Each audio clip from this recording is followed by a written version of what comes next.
Bom dia, meus irmãos, a graça e a paz. Amém. Irmãos, fazemos uma oração.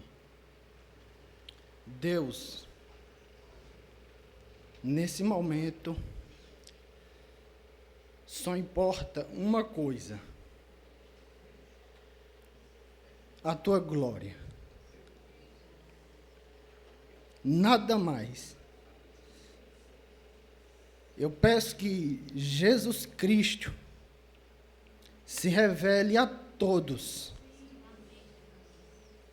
porque Ele é quem se revela e se dá a conhecer.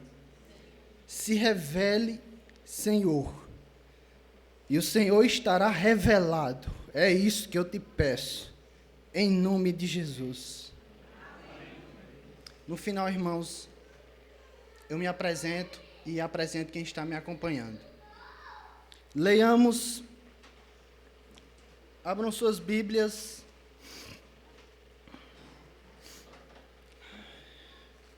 em Mateus,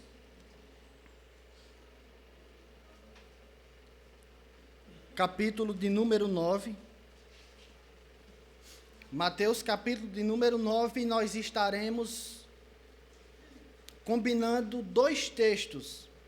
Mateus 9, 35, até o versículo de número 38. E nós iremos ler Mateus logo em seguida, 28, do verso 18 em diante. Mateus 9, 35 ao 38, e logo em seguida, Mateus capítulo de número 28. Mateus capítulo 9 diz o seguinte, versículo 35. E percorria Jesus todas as cidades e povoados, ensinando nas sinagogas, pregando o evangelho do reino e curando toda sorte de doenças e enfermidades. Vendo ele as multidões, compadeceu-se delas, porque estavam aflitas e exaustas, como ovelhas que não têm pastor. E então se dirigiu a seus discípulos: a seara, na verdade, é grande, mas poucos são os trabalhadores. Rogai ao Senhor da seara que envie ceifeiros. Mateus, capítulo de número 28, a partir do verso 19. Vamos ler a partir do 19.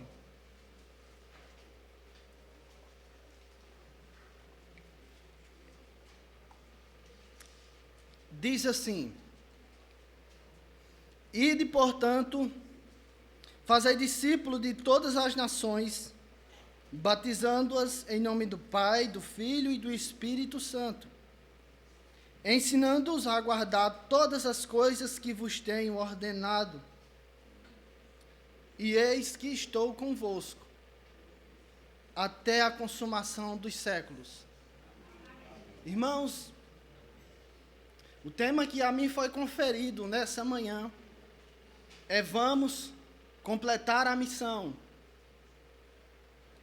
E eu quero dizer que antes de nós iniciarmos a missão, ou antes de nós completarmos a missão, eu queria que você permanecesse com a sua Bíblia aberta, acompanhando e correndo sempre os seus olhos no texto bíblico. Eu quero dizer a vocês aqui que Deus se revela de duas formas. A primeira forma é pela criação. Salmos, capítulo de número 19, verso 1 e 2, diz que a criação de Deus proclama a sua glória. E Romanos, capítulo 1, versículo de número 20 também vai dizer que os atributos invisíveis e eternos de Deus e o seu eterno poder, a criação revela. Mas essa revelação de Deus, ela não é suficiente para gerar fé e arrependimento, novo nascimento e salvação. Mas Deus, aquele que não é conhecido por nenhum filósofo, por nenhum ser humano, por nenhum cientista pesquisador, ele também se revela de forma muito especial e sublime pela sua palavra.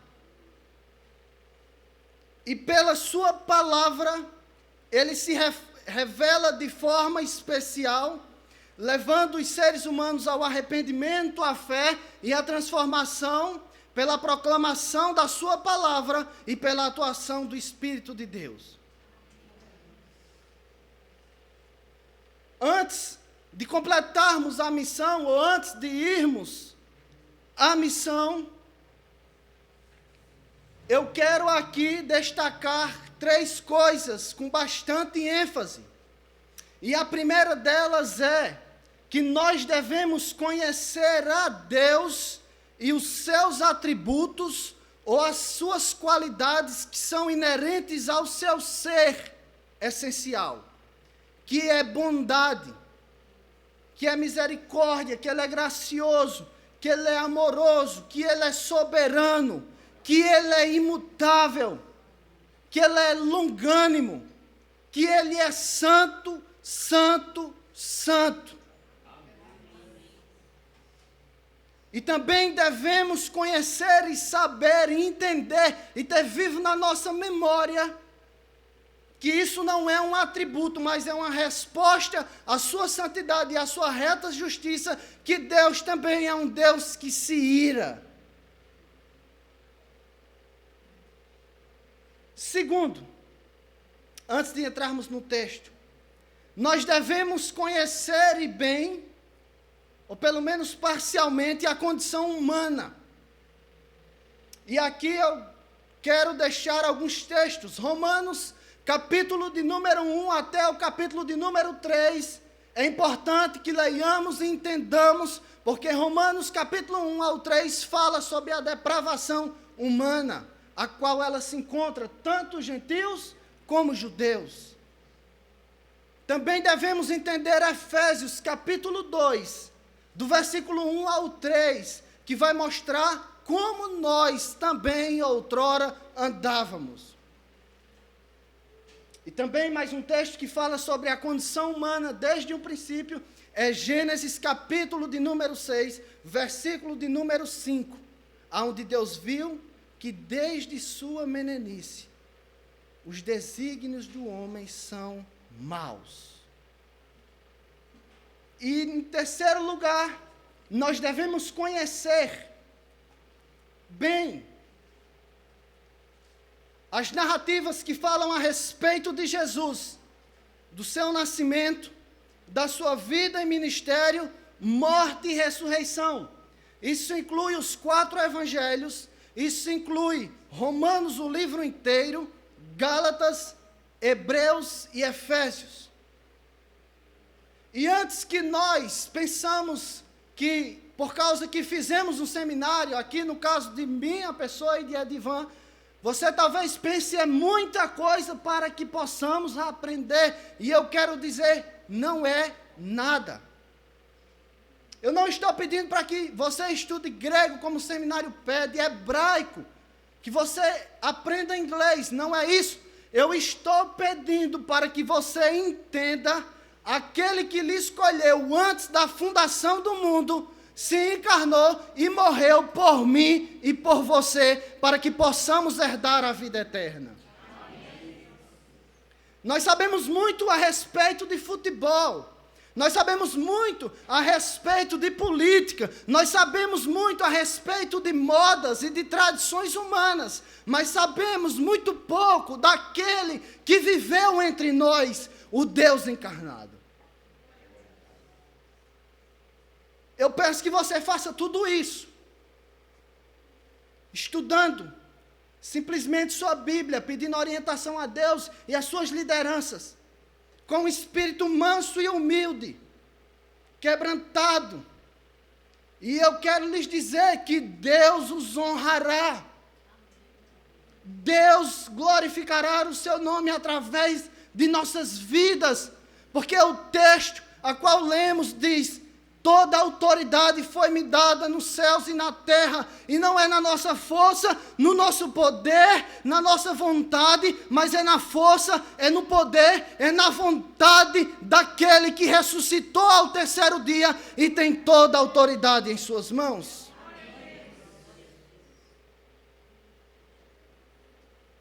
Quando nós estudarmos a respeito de Deus e dos seus atributos, quando nós entendermos a respeito do homem e de sua condição miseravelmente pecadora e separada de Deus, quando estudarmos e entendermos a pessoa, a vida, o nascimento, o ministério, morte e ressurreição de Jesus, nós entramos no primeiro ponto da pregação, que é: Jesus teve compaixão das multidões.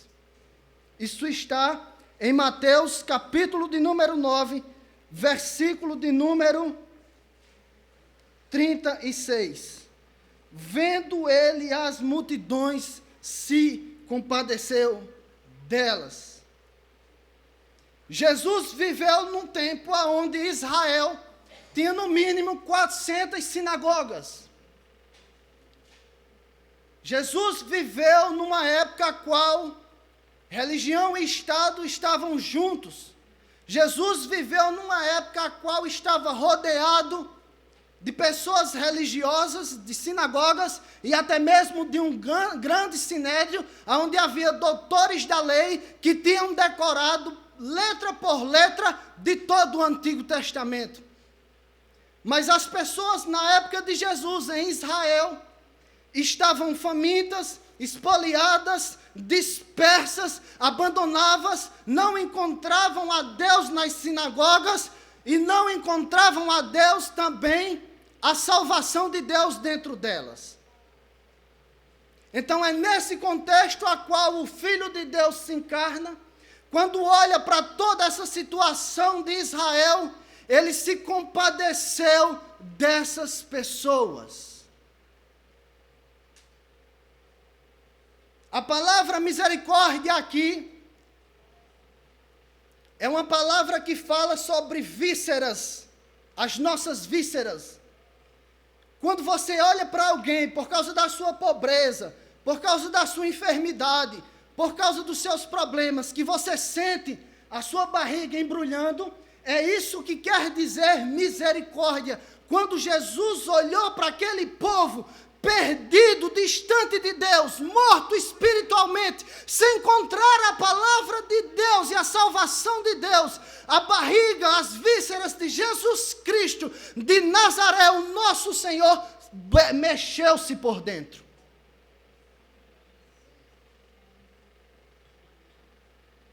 Jesus sabia que se aquelas pessoas morressem naquela situação, elas iriam ser condenadas eternamente.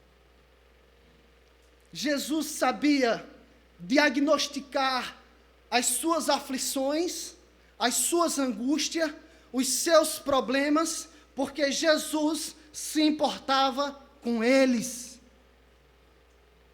E aqui eu quero deixar claro, no primeiro ponto, que não há ministério eficaz sem misericórdia, que não há ministério eficaz sem compaixão, que não há como completar as missões ou a missão se nossa barriga não tremer diante das almas perdidas. Iremos sem poder, sem força, porque não temos a graça de Deus. É preciso que nós, em primeira mão, tenhamos misericórdia das almas perdidas. Romanos, capítulo de número 9, versículo de número 3. Romanos 9, 3. Diz assim: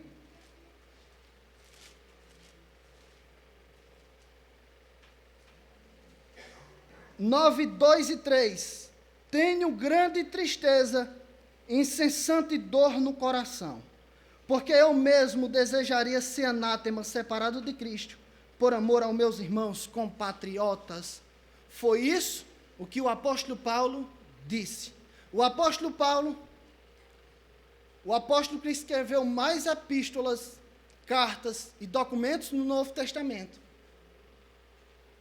O apóstolo que era mais intelectual e era apóstolo dos gentios, ele olha para o seu próprio povo perdido, por ter nascido perdido e duplamente perdido por ter rejeitado a Cristo. Ele olha e diz: eu tenho incessante dor no coração. Ele não está falando que tem uma fagulha de dor, mas ele está dizendo: eu tenho um vulcão em erupção de dor pelos meus que estão perdidos. Eu desejaria ser anátema, ou seja, maldição diante de Deus. Se possível fosse, eu desejaria deixar, abandonar, ser condenado, perder a minha salvação, se isso redundasse na salvação do meu povo. Quando nós formos pregarmos, devemos pregarmos com amor, com graça, com compaixão e misericórdia, porque esse é o testemunho do Novo Testamento, e é por isso que tanto Jesus como o próprio Paulo teve um ministério eficaz. Misericórdia. Aprendemos aqui uma grande lição, que Deus é santo, é justo, é soberano, é imutável, é bondoso, gracioso, mas é um Deus que se ira. Aprendemos aqui que os seres humanos estão numa condição natural de rebelião contra Deus, porque não há um justo, nenhum sequer. E aprendemos aqui que somente Jesus Cristo para salvar essas pessoas, substituindo-as na cruz, por meio da fé e do arrependimento e novo nascimento. Então eu quero dizer a vocês aqui mais uma vez, que antes de fazer missões, se compadeçam das pessoas. Tenham misericórdia delas. Se ponham no lugar delas. E pregue o evangelho a elas, como Jesus fez, como Paulo fez e como todos os apóstolos fizeram. Em segundo lugar, o ministério de pregação de Jesus Cristo. E aqui nós voltamos para o texto de Mateus, capítulo de número 9.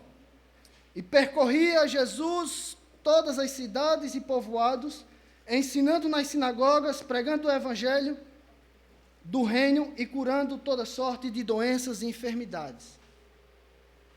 Em vez de Jesus, como sendo 100% homem e 100% Deus, e discutir teologia ou coisas dessa natureza com os fariseus, com os escribas, com os mestres da lei, com aqueles que o perseguiam e o difamavam. Ao invés de Jesus perder o seu tempo com isso, Jesus pregou o evangelho a todo tempo, em todas as oportunidades que ele teve. Jesus não perdeu um minuto sequer do foco do seu ministério, apesar de ter pessoas religiosas e não religiosas, e até pessoas políticas o perseguindo. Jesus foi o maior pregador que essa terra viu, ouviu e pôde presenciar, e ele nos deixa essa grande lição, que ele não perdeu tempo com nada. Ele foi de aldeia em aldeia, de casa em casa, de vila em vila, de povoado em povoado, de cidade em cidade, viajando junto com os seus, pregando o evangelho do reino de Deus. Esse é o nosso Senhor. Aqui eu quero deixar também outro exemplo de pregação, que se encontra em 2 Timóteo, capítulo de número 4, versículo de número 2. 2 Timóteo 4, 2 Timóteo 4, 2. que diz assim: conjuro-te perante Deus e Cristo Jesus, que há de julgar vivos e mortos pela sua manifestação e pelo seu reino. Pregue a palavra, insta, quer seja oportuno, quer não. Corrige, repreende, exorta com toda a longanimidade. Aqui, a construção do texto, conjuro-te perante Deus e perante Jesus Cristo. A construção do texto no grego é como se ele estivesse dizendo a Timóteo assim: Timóteo, agora mesmo, eu estou convocando uma audiência entre você, entre Deus e Jesus Cristo, porque eu vou morrer. E o que eu digo a você é que pregue o Evangelho, a tempo e a fora de tempo. E aqui eu quero que vocês lembrem do ide. Ide. Também há uma discussão se é ide ou indo. Eu não quero entrar nela. O que eu quero que nós pensemos é que nós temos que pregar o Evangelho a tempo e a fora de tempo. Quer seja oportuno, quer não seja oportuno. A questão do quer não seja oportuno aqui, irmãos, não significa dizer que nós temos o direito de invadir a privacidade das pessoas, ou de incomodar a elas, ou de não sermos sensíveis a certas ocasiões. Não é isso. O não oportuno aqui, o que Paulo está querendo dizer é que Timóteo deveria sempre espantar a frieza espiritual, a vergonha, a preguiça e coisas dessa natureza, que ele sempre tivesse preparado para pregar o Evangelho. Essa palavra ela é mais aplicável a nós do que as ocasiões que surgem ao nosso redor. Conjuro-te a todos vocês, perante Deus e perante Jesus Cristo, que pregue o Evangelho a tempo e a fora de tempo. Atos capítulo 5, verso 42, vai dizer: e todos os dias no templo e de casa em casa eles não paravam de anunciar o Evangelho de Jesus Cristo, ou Jesus Cristo de Nazaré. Foi isso que Jesus inaugurou, foi isso que os apóstolos deram continuidade, e é isso que hoje, nessa manhã, nós estamos fazendo. Então, irmãos, a segunda coisa que nós aprendemos aqui é que, assim como Jesus, os demais apóstolos e Paulo, nós devemos estar dispostos a pregar o Evangelho. Nós devemos estar dispostos a pregar o Evangelho de Jesus Cristo. A nossa família, em nossa casa, por mais difícil e duro que seja, eu sei que em algumas famílias, algumas casas, a repreensão ao Evangelho é grande, e nesses casos eu sugiro a vocês que comecem orando, e orando muito pelos seus familiares, mas não deixem de anunciar o Evangelho a eles. Devemos pregar o Evangelho de casa em casa, de rua em rua, de bairro em bairro, de aldeia em aldeia, de comunidade a comunidade, na escola, nas faculdades, aonde quer que nós estejamos preparados para anunciar aquele que voltará em glória. E se preciso for, assim como Paulo, se alguém aqui, nessa manhã, receber um chamado para ir para outro país, que vá. Que vá. Finque a bandeira do Evangelho, aonde quer que você esteja. Finque a bandeira do Evangelho. Finque a vereda do céu, aonde quer que você esteja. Terceiro, ensinando a fazer discípulos. Vamos voltar para Mateus capítulo de número 28.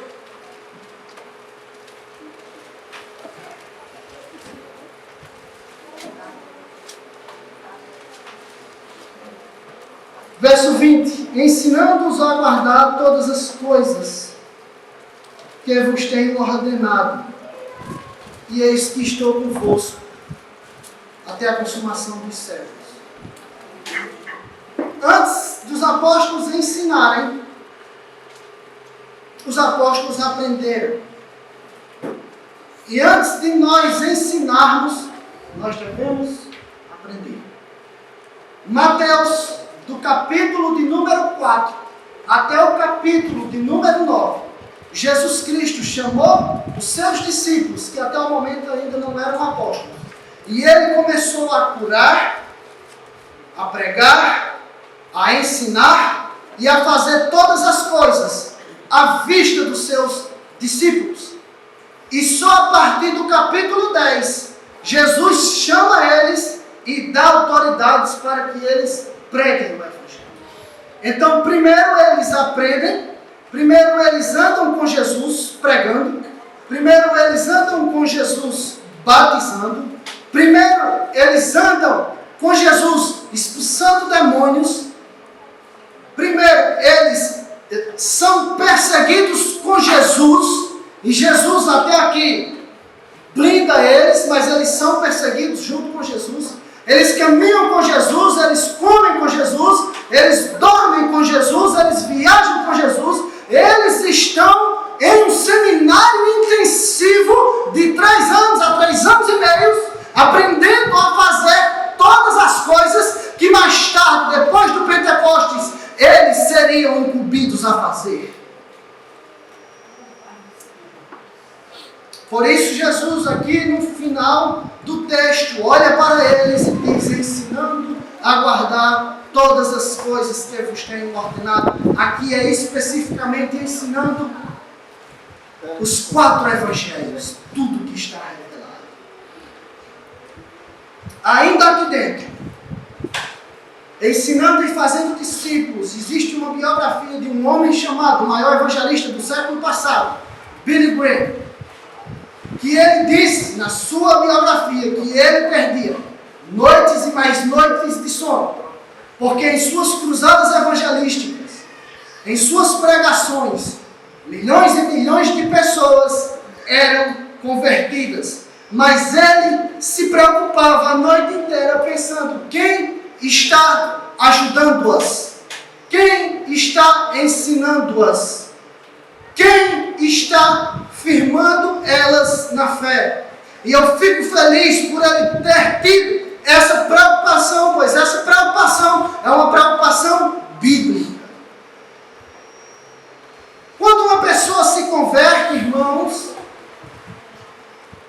seja ela 5 anos de idade, 10 anos de idade, 20, 50 ou até 100, ela é um bebê espiritual. Quando uma pessoa se converte, ela precisa de instrução, de ensinamento. Eu não estou falando de culto de doutrina. Não. Ela deve vir ao culto de doutrina, sim, mas não é sobre isso que eu estou falando. Ela deve vir à escola bíblica dominical, sim, mas não é isso que eu estou falando. Sabe o que deve acontecer com uma pessoa nova convertida? Principalmente se foi você que ganhou ela para Jesus. Você ou qualquer pessoa com conhecimento suscetível a todos os tipos de heresia e as armadilhas do inimigo e do mundo. E o que acontecer com ela, nós, se não a instruirmos bem, nós também temos culpa. Por isso que nós devemos ensinar, discipulando-as. Eu não quero aqui entrar em política partidária, mas é por isso que tantas pessoas acreditam em besteira. Eu sei que existe a parte má do ser humano, o mau caráter e a má índole, mas muitas pessoas falam besteiras porque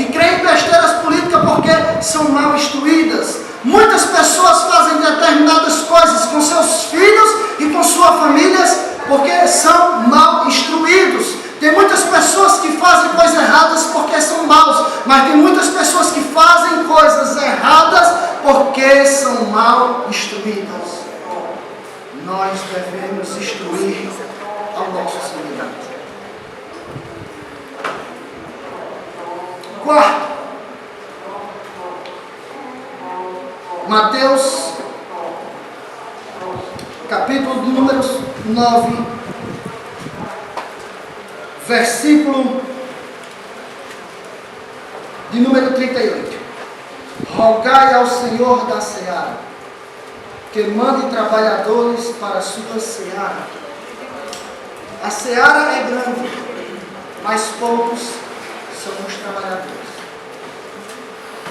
Diante de todo esse contexto que foi falado,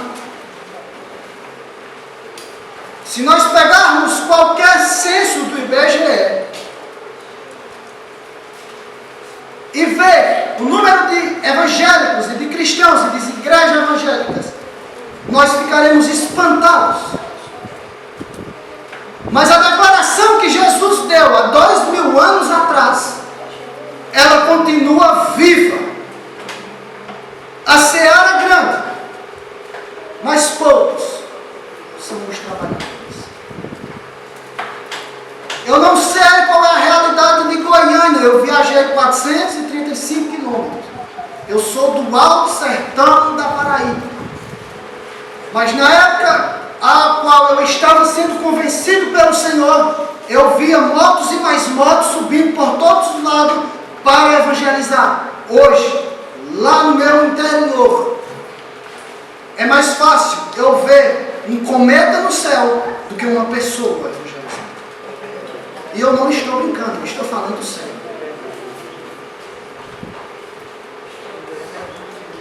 Na cidade de onde eu vim e iniciei um trabalho de conversão genuína e frutífera, faz mais de 4 anos que eu não vejo um. Jesus continua dizendo: grande é a seara, mas poucos são os trabalhadores. Jesus aqui usa uma ilustração de um homem de roça, de um lugar de vários hectares, com uma colheita, o trigo, pronto para ser trazido. Mas ele olha e ele diz: a seara é grande. Ele está dizendo aos seus discípulos: a seara é grande, mas poucos são os ceifeiros. É muito material, é muito peso para que uma pessoa só traga de lá para cá. Em outras palavras, Jesus estava dizendo: até aqui, até o capítulo 9, eu estou indo de aldeia em aldeia, de vila em vila, de casa em casa, de povoado a povoado, de cidade em cidade, sozinho. Essa seara ela é muito grande. E Jesus, mesmo sendo Deus, como é Deus, ele tinha fome e cansava. E aqui ele estava dizendo: roguem ao Pai para que envie pessoas para que me ajudem. Porque a seara é grande, mas poucos são os trabalhadores. Logo em seguida, quando os discípulos oram, olha o verso 10, eles mesmos são chamados e comissionados a pregar o Evangelho. Provavelmente você vai orar a Deus, provavelmente você vai pedir a Deus, e muito provavelmente Deus pode chamar outros, mas Deus, nessa manhã, ao momento que você faz essa oração, Ele lhe chama, assim como foi com os discípulos. Os discípulos oram e eles mesmos são a resposta da oração deles. E a partir daqui, eles começam a ajudar Jesus no ministério. Leia Mateus capítulo 9 para trás e você vai ver que eles ainda não tinham se apresentado ou pregado. Mas leia Mateus capítulo 9 em diante, que eles começam a atuar, até aqui, Jesus estava ensinando a eles o que eles deveriam fazer. E aqui eu encerro com duas aplicações. A primeira é, meus irmãos, orem para que Deus levante trabalhadores. Orem. Orem. Nós oramos por milagres, por curas, por portas de emprego, melhorias financeiras e todo tipo de coisa, mas é tão raro encontrarmos pessoas que oram pedindo a Deus que envie trabalhadores. E eu aqui encerro dizendo que a mensagem ela é rápida, ela é simples e ela é objetiva. Deus precisa de homens e de mulheres para ajudarem os seus pastores a trazerem as colheitas. Os pastores precisam de professores, de missionários, de pregadores, evangelistas, discipuladores e de tudo mais isso. Não podemos simplesmente colocar o pastor, enviar o pastor e deixar ele só lá na seara. Nós devemos ajudá-lo no que pudermos e nos sacrificarmos, porque a seara é de Deus e não do pastor ou da igreja. Meus irmãos, eu espero que Deus tenha falado com vocês nessa manhã. Amém. Em nome de Jesus, vamos fazer mais uma oração. Deus, louvado e engrandecido seja o teu santo nome.